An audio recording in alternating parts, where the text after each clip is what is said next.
Hyderabad city police commissioner CV Anand ने मुहर्रमुल हराम के सिलसिले में आज दारुशिफा में तारीखी बीबी का अलम पर अपनी हाजिरी दी और अकीदत के साथ फूल और परधट्टी पेश की। उन्होंने इस मौके पर शहर में जारी मुहर्रम के जुलूसों और एजाजदारी के सिलसिले में सिक्योरिटी इंतजाम का भी तफसीली जायजा लिया। कमिश्नर सीवी आनंद ने मीडिया से बात करते हुए कहा कि आज मुहर्रम का 8वां दिन है और इस दौरान शहर में रोजाना छोटे जुलूस निकाले जा रहे हैं जिनके लिए मुकम्मल हिफाजती इक़दामात किए गए हैं।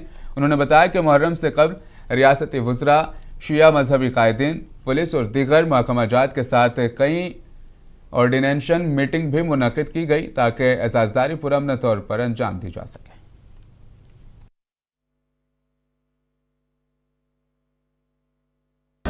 आज मैं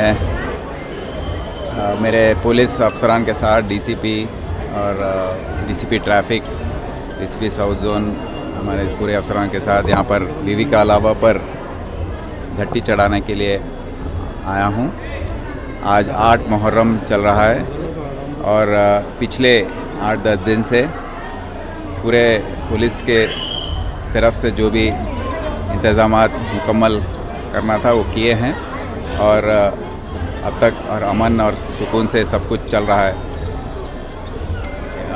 ट्रैफिक मैनेजमेंट एक बड़ा मसला था, तो ट्रैफिक के अफसरान जो है यहाँ पर ज़्यादा डिप्लॉयमेंट करके ट्रैफिक ठीक से उन्होंने मैनेज किया है और आगे आने वाले 2-3 दिन में भी उसका पूरा सुपरविज़न और मॉनिटरिंग करेंगे।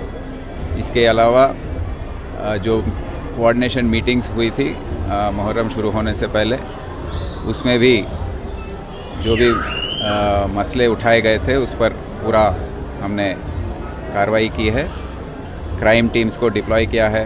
जो भी छोटे चोरियां, स्नैचिंग्स ये वो होते हैं उस पर भी पूरा कंट्रोल हुआ है। पिछले साल जो हुए थे उसको नहीं होने दिया है।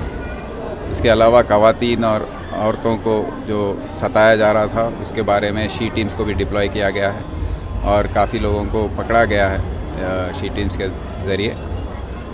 और जो लॉ एंड ऑर्डर के तरफ से जो भी इंतज़ामात करने थे वो भी हमने पूरी तरीके से किए हैं। अभी आने वाले 8, 9 और 10 मुहर्रम जो आने वाला है, जो जुलूस बड़े पैमाने पर यहाँ से निकाला जाएगा, उसके लिए भी पूरे इंतज़ामात